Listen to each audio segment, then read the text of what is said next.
So we've been following the life of Abraham since Genesis chapter 12, when we were introduced to Abram, who lived in Ur of the Chaldeans. And we've seen Abraham described as this tremendous man of faith in God. He is a Bible character that we have a lot that we can learn from and imitate.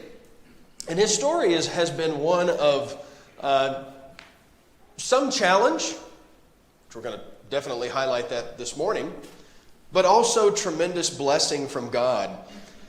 And so Abraham has been waiting for 25 years since God first made the promise to him in Genesis chapter 12 when he lived in Ur of the Chaldeans. God told him that he would have a great nation that came from him. And that, of course, would mean that he must have children, that he would have a son, at least, who would give rise to all of these multiple nations even that would come from him, but one son in particular that one particular nation, the nation of Israel, would come through. So they waited 25 years for that promise to be fulfilled, and we saw last Sunday, that the boy Isaac was born in Genesis chapter 21. And now today we turn our focus to Genesis 22. The boy Isaac is older now, although we're not exactly certain how old he is. But this 25-year wait for Isaac to be born was a test of Abraham's faith. Would he be able to wait all of that time for God to fulfill his promise about this coming child? And we know from Genesis 16 that Abram and Sarai at the time got a little bit impatient perhaps, and so they came up with their own plan to have a child through the Egyptian maid Hagar, but God said, no, that's not the way we're going to do this. So for 25 years they wait, and then Isaac is now born. And now, after that test of Abraham's patience, now Abraham is going to face the greatest test that he has ever faced. So at the end of chapter 21, Abraham in verse 33 is in the land of Beersheba, where it says in verse 34 that they stayed for many days. Now chapter 22, it came about after these things that God tested Abraham. And he said to him, Abraham, and he said, here I am. He said, take now your son, your only son, whom you love, Isaac, and go to the land of Moriah and offer him there as a burnt offering on one of the mountains of which I will tell you. So God calls Abraham, and the scripture says that God tested Abraham. Now, I think there's a lot that we could say about this idea of testing, but let's just make sure we think about what God is asking Abraham to do. So for 25 years, did I mention that already?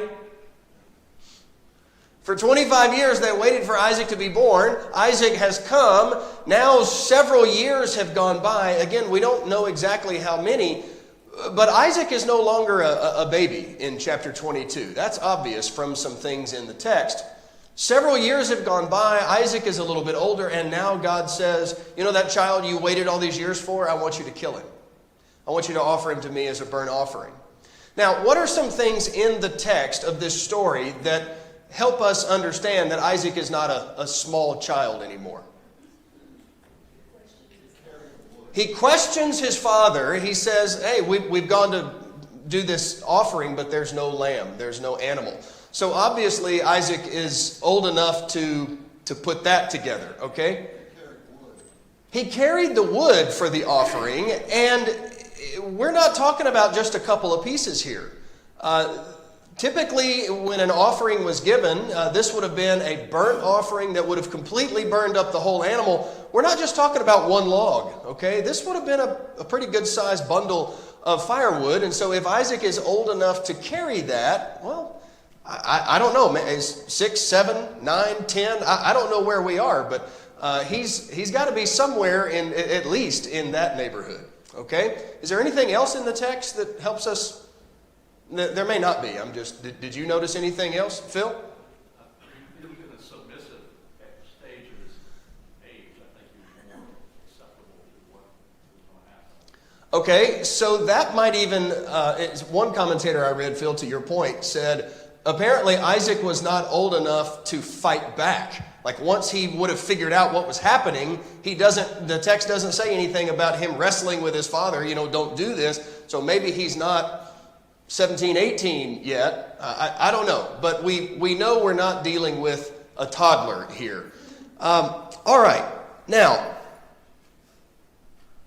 this, of course, would have been extremely difficult for Abraham to do, to obey this instruction. And yet, is there any indication at all in the text that Abraham pushed back or wanted to disobey? No. In fact, the very next verse, verse 3, Abraham rose early in the morning.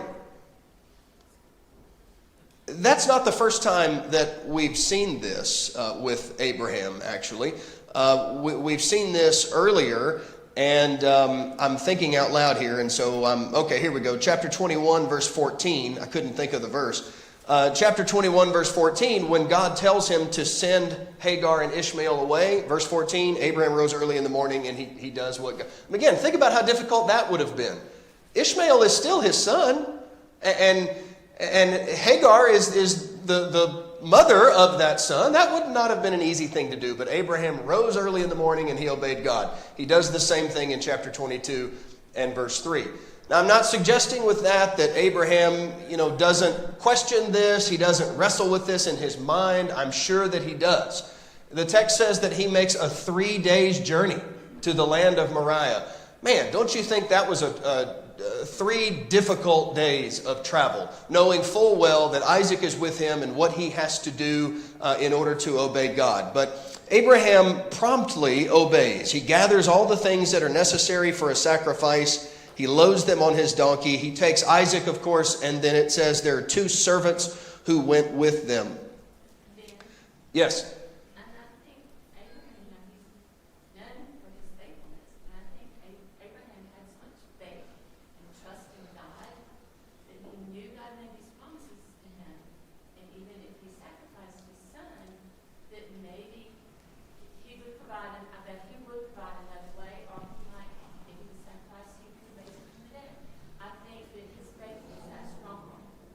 Yes.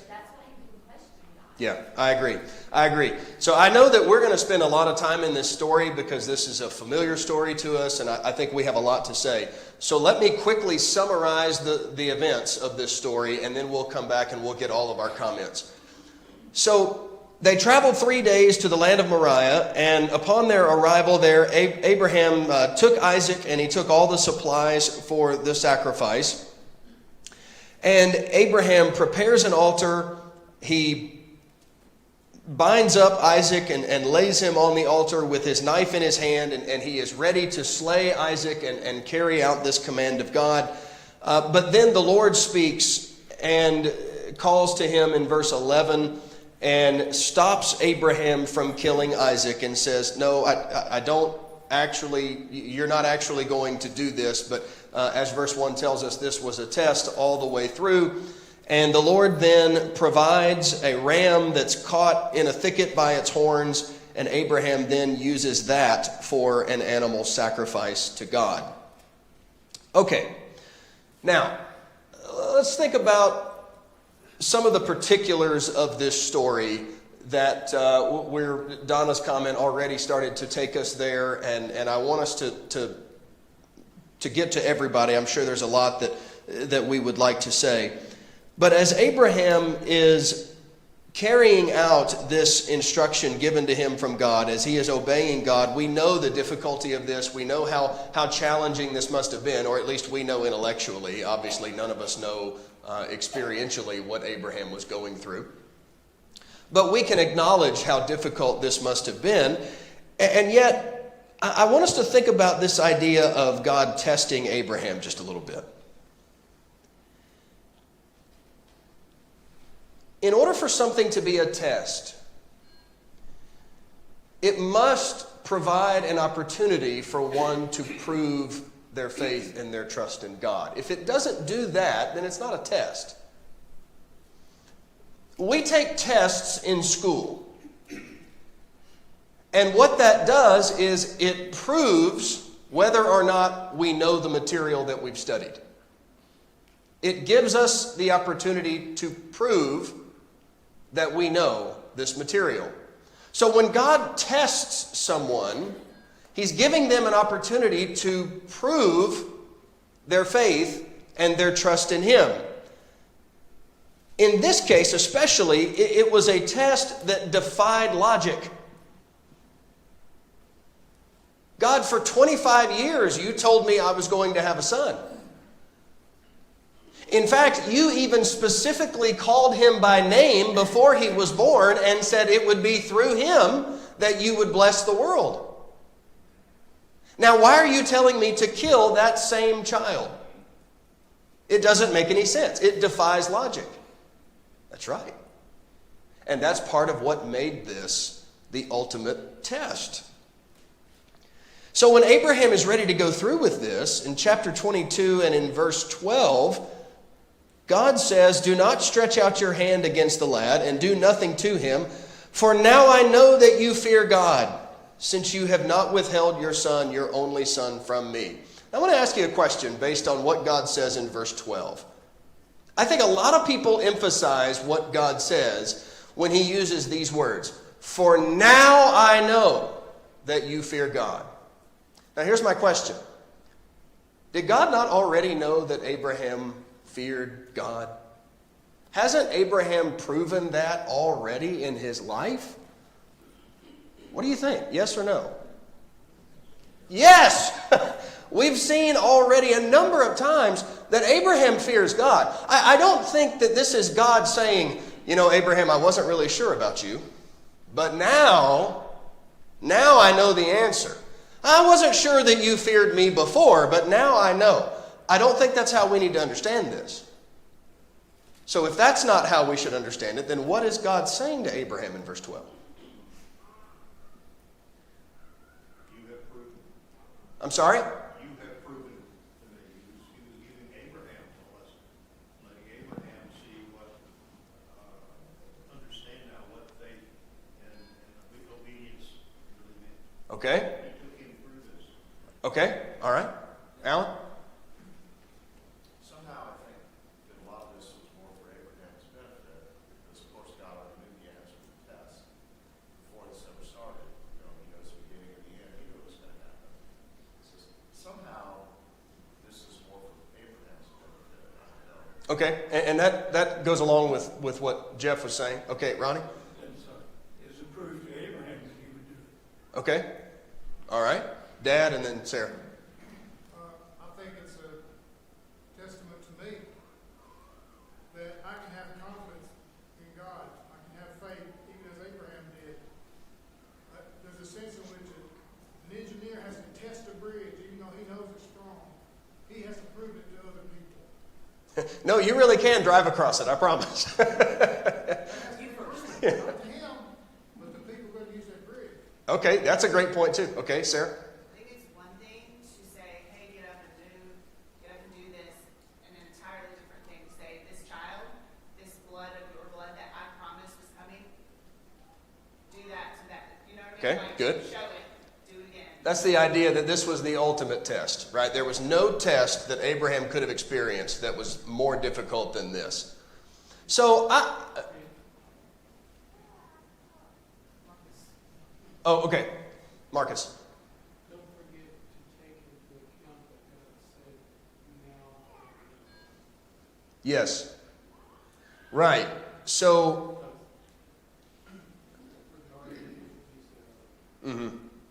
right. So okay, Phil, go ahead. I think Abraham had enough confidence in God that he had the power, if Abraham had killed his son, to raise his son. Yeah. Okay, and we're going to go look at that in Hebrews in just a moment. Yes, sir. You have to remember through this whole thing that this is like so many things in the Old Testament is a showcase of something that happened spiritually in the New Testament. And this is a showcase of God giving His Son. Man should already know that God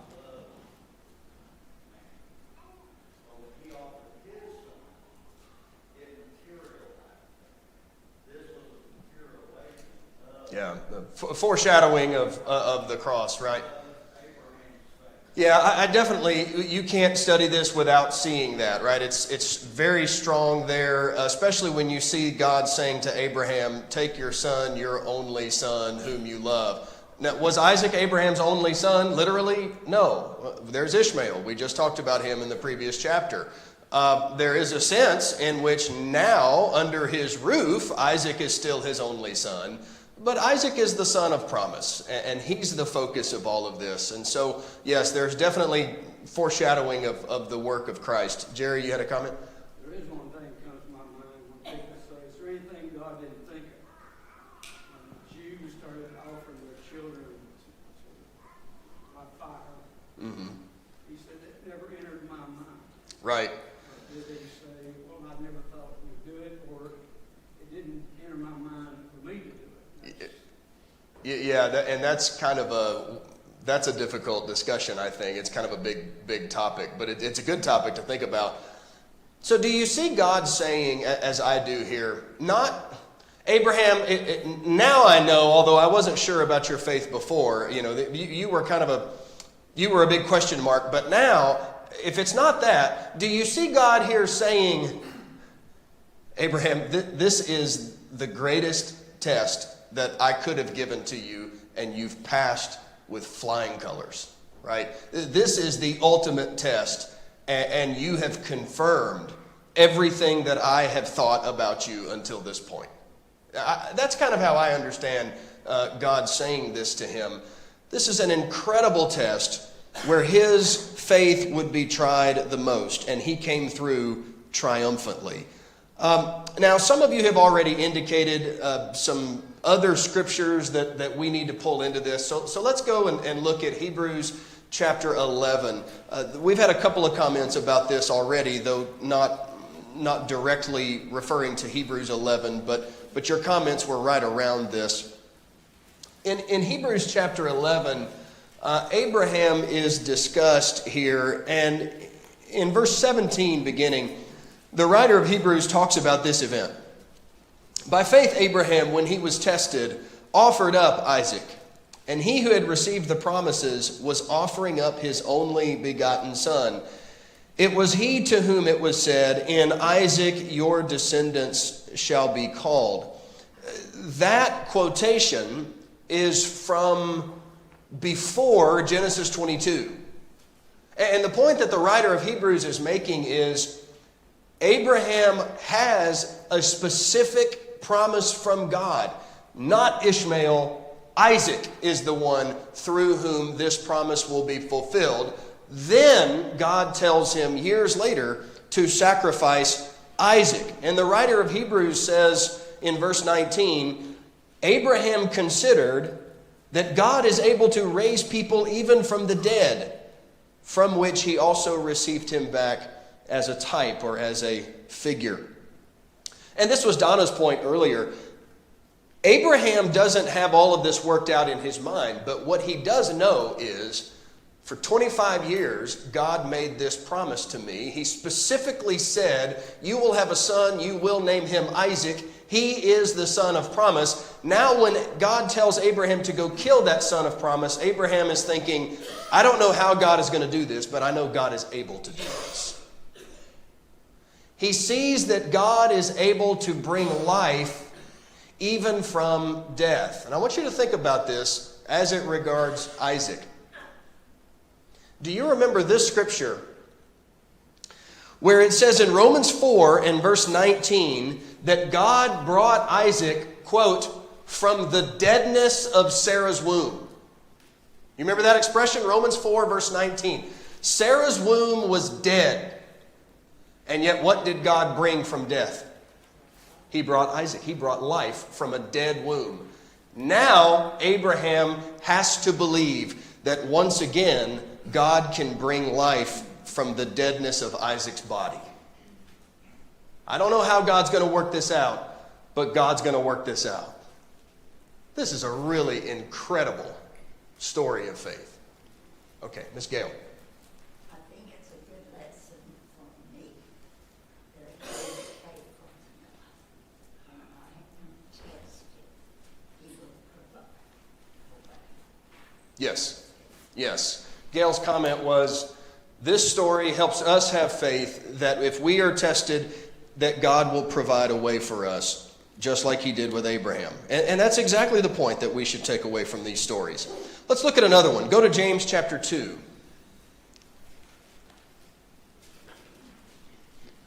Once again, this same story is referred to by James. James 2, verse 21.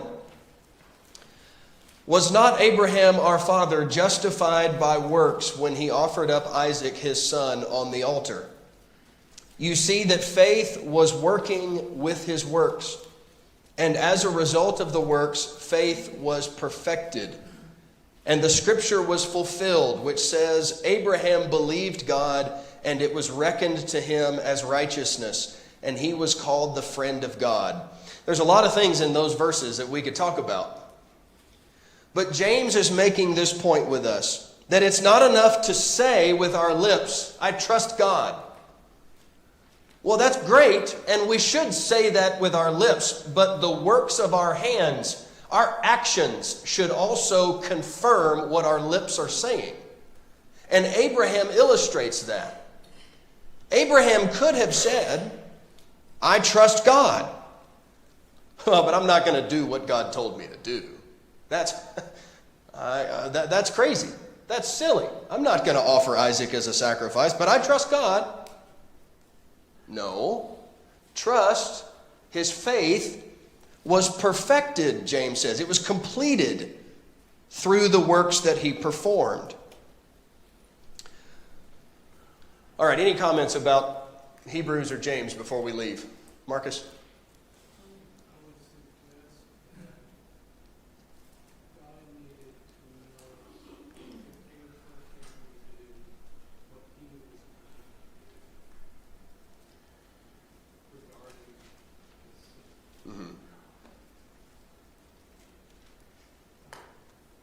The he being Abraham or God himself?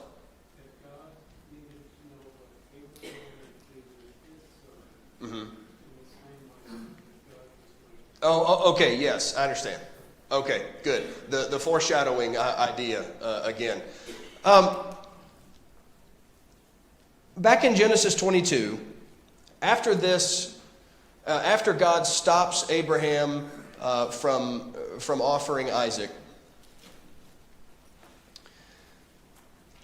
verse 15, the Lord called to Abraham a second time from heaven and said, by myself I have sworn, because you have done this thing and have not withheld your son, your only son. Indeed, I will greatly bless you. I'll multiply your seed. Okay, he goes on to repeat the promises that he has made before. Verse 16 is interesting because once again, the Hebrew writer draws on something that God says here. By myself I have sworn. We hear people say today, I swear to God. I swear by God. And then they go on and make their point. Now, I'm not condoning that kind of speech, by the way. I don't think we need to do that. But we do hear that. I swear to God. Well, who does God swear by? He swears by himself. By myself, I swear that this will take place. We do that, and I don't mean you and I just mean culturally and people in the world. People say, I swear to God, and that is supposed to give some kind of credence to what they're saying because they're appealing to a higher authority. Hey, hand on the Bible. Hand on the Bible, I swear. Okay? They're appealing to a higher authority. But there is no higher authority than God. And so he says to Abraham, I swear by me that I'm going to do these things. So back in Hebrews chapter 6, the writer of Hebrews makes a point on this.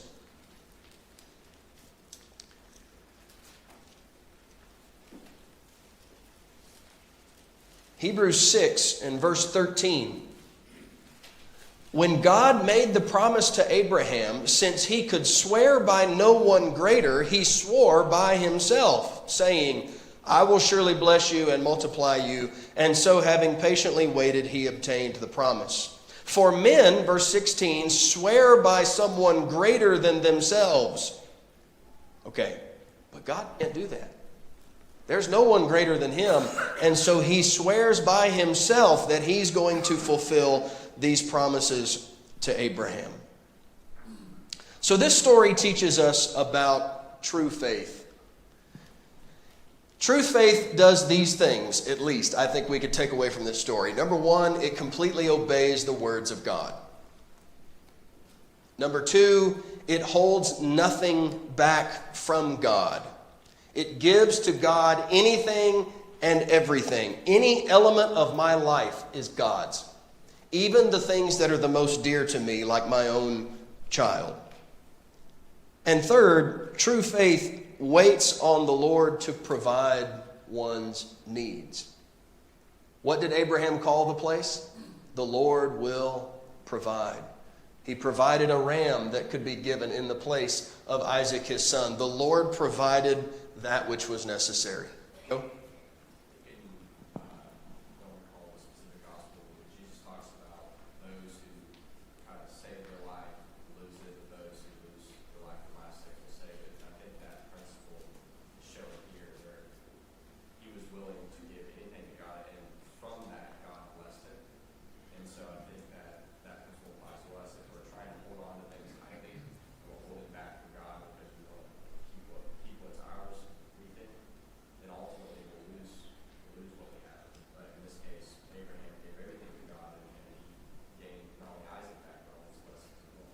Good. Really good. All right. Final comments on 22 before we roll into 23. In verse 2, you see love mentioned for the first time in the scriptures. So love is the overarching theme of the Bible, and the first love mentioned is between a father and a son. I think we have to look at the typology of this entire chapter to realize what we're seeing. That's good. That's compelling. Thank you for that. Zach. I think too, when I think about Abraham, I don't want to discount what you're talking about. I was faith was there all along. I don't know that Abraham in like Genesis 12 would have done this. The one that, when he's with the Egyptians or whatever, he says, that's not my wife. And then the one with Abimelech in 20. So there's a growth process there, I think. Sure.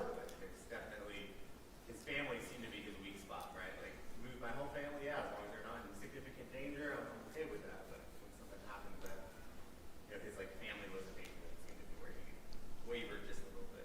Yeah, so Zach makes a good point, and I think that's a fair point. Abraham from earlier chapters, would he have done this? Maybe, maybe not. This is the same Abraham who twice, in fear of losing his wife, lied about that circumstance.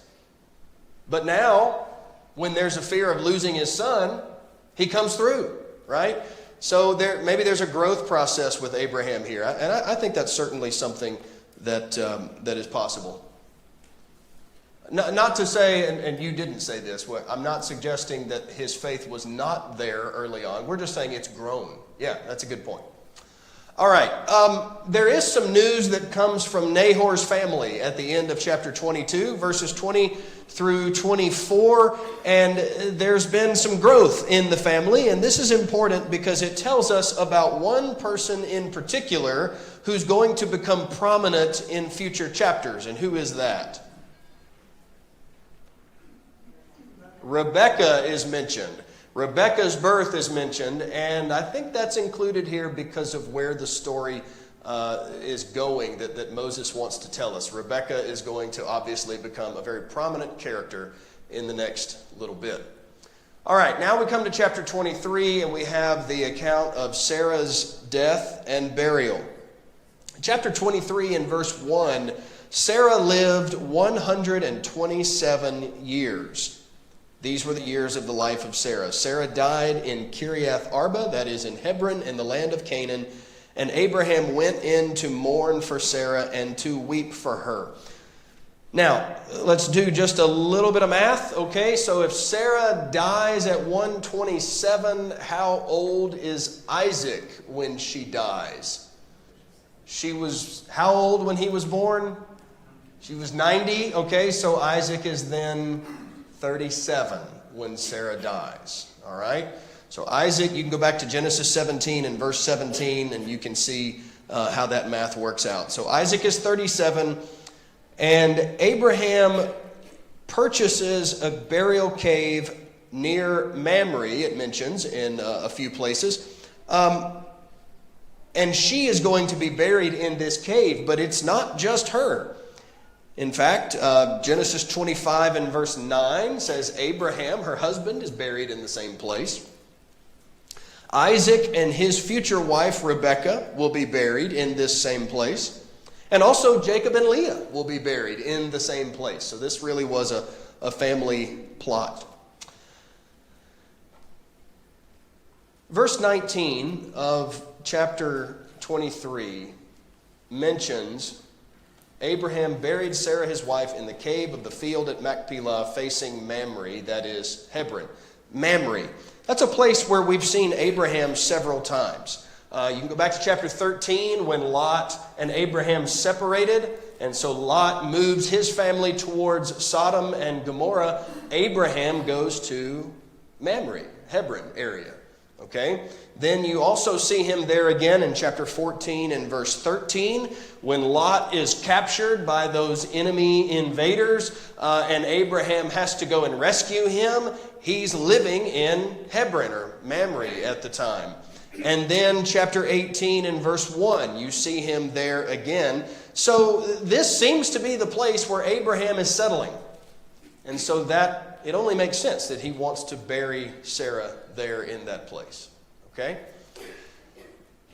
So Abraham is, something is said about him in chapter 23 and verse 6 when he goes to buy this plot of ground. Hear us, my Lord. This is what the sons of Heth say to him. You are a mighty prince among us. Bury your dead in the choicest of our graves. None of us will refuse you his grave for burying your dead. Abraham, you are a mighty prince among us. What does that suggest to you? What have we already seen about Abraham? How wealthy is he? Tremendously. Okay? How much power would he wield because of his wealth and because of his character? And what did Abimelech say to him? Surely God is with you. Everybody that comes into Abraham's circle recognizes this is a great man. And so when they say to him, you pick whatever gravesite you want, you pick out the best that we have, they have high regard for Abraham. So there is a legal transaction that's described here, and Abraham wants to purchase this cave that's owned by Ephron. But Ephron doesn't want to just sell the cave, he wants to sell the whole field. And so he and Abraham are going to have a little back and forth exchange and try to figure out something that works. Ronnie? It's of interest to me anyway that we have a whole chapter here that deals with the burial of Sarah. And one verse about Abraham in 25:9. It's a great verse in 25. Right, but it's very short. Yeah. Very short. But here's a whole chapter on this matter of deciding about a burial plot. I wonder if there's something more involved in that than a simple burial. That you need a place for your family. We will give the land to you. Is there something more involved than just simply the burial? Well, you're raising the question. I was hoping you'd give the answer too. Because I did think about that. There is a lot said about this ancient business transaction that's taking place here, and it does seem like, I don't want to say too much of a treatment, but probably more detailed than what you and I would write about if it was our burial plots, right? But doesn't that say something? There's something special here. Yeah, so what does it say? Go on, give us the answer. I'm not sure what it is. Well, I think it's wrapped up in the promise to Abraham of a new nation, and this is going to be your place. So I do have this in my notes, and I don't know if this answers your question. It is important that Abraham purchase a plot of ground in Canaan, right? This is the land of promise. This is the beginning. He doesn't go back and buy a burial plot in Ur of the Chaldeans. He does it here, in the place where God said, this land is where you will prosper. So maybe that's a part of it. There may be more to it than that. I don't know, but it's a good question. So Ephron says that he would sell the field 3 times. And this is a kind of a bargaining thing, right? So Ephron has this cave that Abraham wants to buy, but I don't really want to just sell the cave. I want to sell the whole thing. So they start to hammer out some kind of arrangement. Abraham buys this field at a high price, 400 shekels of silver, and he does that to get the cave. And so this transaction is then finalized in the presence of all these people there at the city gate, which is the place of legal business in the city. All right. Now I want to show you a picture that I got from my friend Leon Malden's travel blog. That is Sarah's burial site at the cave at Machpelah. You say, man, Ben, that doesn't really look like a cave. You're right, it's not. The cave is underneath this structure. Okay? So Leon is, some of you may know him, but some of you may know names like Farrell Jenkins, or maybe Luke Chandler, Barry Britnell. There are some brothers who do trips to Bible lands. Okay, Leon is one who does that. And Leon has a blog where he puts his pictures up of places that he's been, and he writes articles about why these places are important. And so I took a screenshot of something he wrote about this site. Herod the Great was a politician, and to gain the favor of the Jews, he lavishly renovated the temple in Jerusalem. Likewise, he built an impressive edifice around the cave of Machpelah, the tomb of the patriarchs, using the same architectural style as that of Jerusalem's Temple Mount, with similar sized stones, masonry, and pilasters, and so forth. And so that is the place that Herod built over the site of the cave at Machpelah. All right? So no, Sarah and Abraham are not buried in that building. They're buried under the building. Okay. Anything else about chapters 22 and 3 as we're coming to a close of our time? Joe? When David purchases the field to build the altar after stays his hand in Jerusalem, he says, I'm not going to give something to God that cost me nothing. And Right. that kind of resembles this to me, where he's like, well, I'll just give you the cave. And because of your power, I think Abraham, Sarah's significant enough to him where that would feel cheap to use a burial site that cost him nothing. So see him, he's willing to pay the full price for everything. So. Okay. Yeah, good. Good connection. All right. Thanks, everybody.